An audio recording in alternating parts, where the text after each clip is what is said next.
My husband and I have been fortunate to be part of medical mission trips to Kijabe, Kenya, and this past summer was our 8th trip to the region. Now, when Joe works here, he's part of a large radiology group, but when he goes to Kenya, he's the only radiologist on staff at Kijabe Medical Center.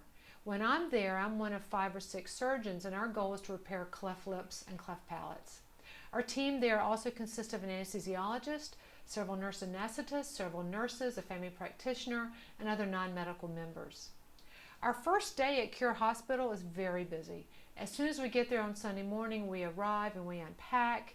We actually head to the clinic where we can see anywhere from 100 to 130 patients and their families. We see everyone we can, and we offer surgery to everyone that's an appropriate patient for cleft lip or cleft palate repair.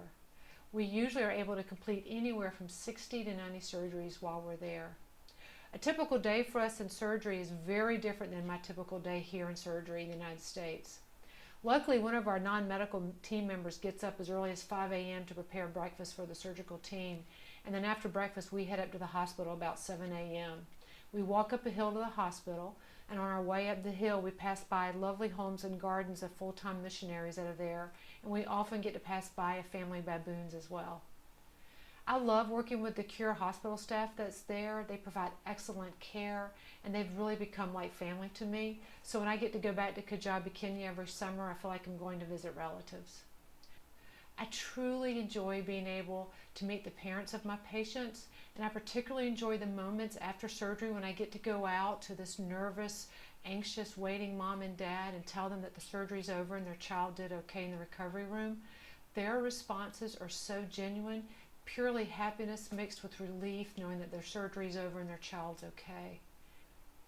It's often a 10 or 12 hour day for us as surgeons, and so after a 10 or 12 hour day we start to walk back to the house where we are staying. We often, when we come out of the hospital this time of day, see a bunch of smaller monkeys running along the roof. My husband and I joke that monkeys over there seem like squirrels to us here in North Carolina. And each evening after dinner, then our team has a team devotion and we get to share stories from the day.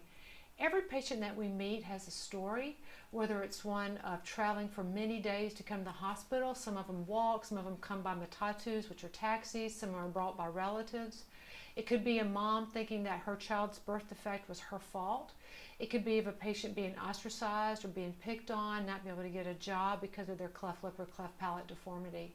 But then we also hear great stories of joy and gratitude about how excited they are that they found that they had this opportunity to come to Cure Hospital for their surgery, and most importantly, the surgery is given freely to them at no cost. This year I had a very special experience with a family and a patient. This family in the waiting room on Sunday came up to my husband holding a photograph in their hands, and they said to my husband, "Is the doctor in this picture here?" Luckily, the doctor in the picture was me. And so my husband was able to say to this family, "Yes, that's my wife, she's here." And they said, "Well, she operated on our son 4 years ago, and we wanted to come back and thank her, and we want to talk to her about dental care for our son." So my husband comes to me with tears in his eyes and says, "You're not going to believe that somebody's here to see you." And I was so excited to see them, and we hugged and we cried and we took pictures, and his lip looks great, and we got him referred to the appropriate dental care that he needed.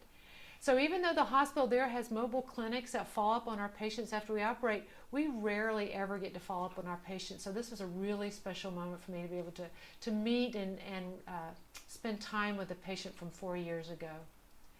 On several of our trips that we've been to Kenya, we've actually been able to go as a team to spend a few days in the Masai Mara, where we get to go see some amazing animals such as lions and elephants, giraffes, and zebras in their natural habitat.